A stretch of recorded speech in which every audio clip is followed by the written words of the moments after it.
Now, everyone has different tastes when it comes to manhwas.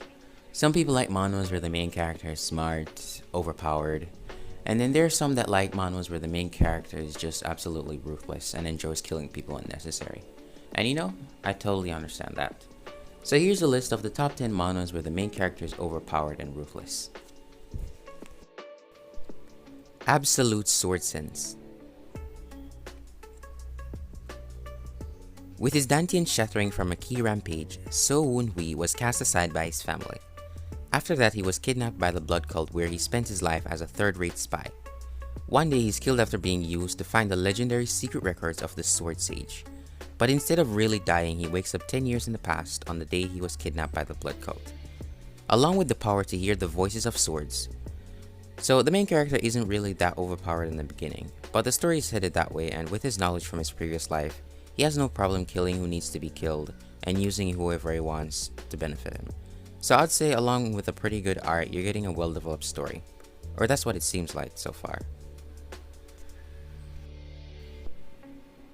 Shindorim. The world as they knew it ended. Radiation covered the world above ground and turned it into hell, and humanity headed deep into the underground. Using the world's most developed underground network as its backbone, they built an underground city, the last hope of humanity, the underground city of Shindorim. And they, who could not enter the underground city, were left behind in hell, so they had to get strong, and strong they did. Well, it's not the prettiest or most entertaining manhwa out there, but it does pass as a good time killer. And if you reach far into it, it's actually not that bad, although I'm still trying to wrap my head around the whole superpower ability thing. But other than that, I've been enjoying it so far without any issues. Although fights just happen out of nowhere, it's fine with me. At least it won't be boring that way. Lag.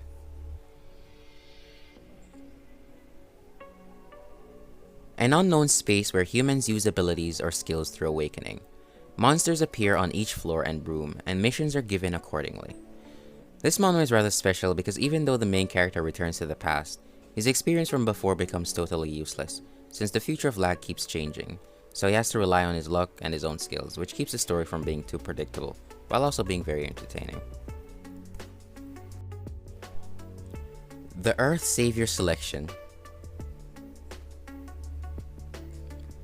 The Earth has a message for all of its inhabitants. The world is ending in 42 days and monsters will bring about the apocalypse. Game studio employee Jung-Yu Park is selected by the Earth as someone who can save the planet. But he must first survive in a world where people are now killing each other for power.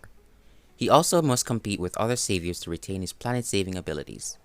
As Doomsday approaches, can Jung-Yu become the savior the world needs? Now, the main character is just a regular office worker in the beginning, but he soon realizes that the savior he needs to be in order to save the Earth is a ruthless and vicious one. Now, this manhwa went straight from 1 to 100 real quick. If you're looking for Ruthless, then this manhwa fits that description very well. The main character literally kills a father in front of his son, so yeah, go read it. Weak Teacher. This manhwa is one of those hidden gems that for some reason just never get the attention they deserve. So the main character can practice martial arts, but then he meets an insanely weak looking martial arts instructor that could die at any moment. But turns out he's actually insanely overpowered and decides to help the main character get stronger. The side characters also have a lot of development throughout the manhwa so far, and the plot flows smoothly and is also very interesting. Although the art isn't the best, you can't complain when you're getting a lot more in return. Barbarian Quest. The strongest warrior of the Boulder Axe tribe, Urich, accomplished what others in his tribe couldn't and went beyond the Sky Mountain range. What he saw beyond those mountains was different. Clothing being worn, different languages being spoken, and unfamiliar people in ironclad armor. This is the story of an uncharted world and the one who faces it. Now, if you're a big fan of Spartacus, or if you've ever seen it, then here it is in manhwa form, just with a lot less violence and more adventure. It's kind of the kids-friendly version of it, but anyways, you get what I'm saying. The main character is smart, so you don't have to be worried about being irritated every minute while reading this.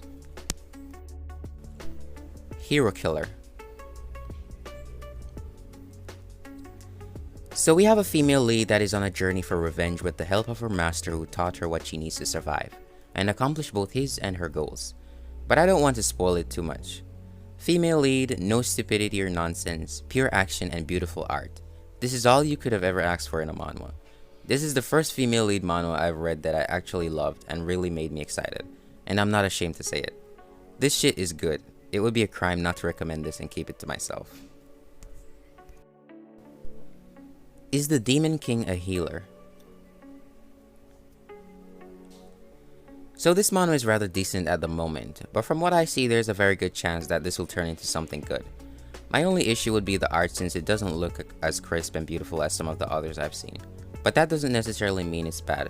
It just depends on your taste in art, and I know no one asks, but I'm terrible at anything artistic, but I love to criticize others' artwork. The story follows a guy that is taking revenge for his supposedly dead girlfriend, and ends up becoming the demon lord during the process. So the plot of this manhwa is very transparent. There's nothing to confuse you or make you ask what's going on. Blade Note. The resonating echo of the sword changes the boy's fear into rage. And that's it. That's all you need to know. This manhwa is so good that saying anything else other than that would spoil it. If you're that interested in it, then go read it. And I know you'll hate me afterwards because of how many chapters it has. But that's exactly how I felt after reading it.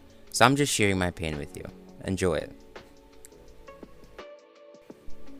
Standard of Reincarnation. He had a new family tradition, a naturally gifted body, experience from his past life, and the god Yulian with him as well. After his reincarnation, everything changed, and a new adventure started. Now, I don't really have much to say for this one. I don't know if it's boring or if it's because of the slow pacing, but this had me skipping chapters just to keep reading it. But hopefully the pacing changes and the author speeds things up a little bit. But yeah, other than that huge fact, it's perfectly fine for now.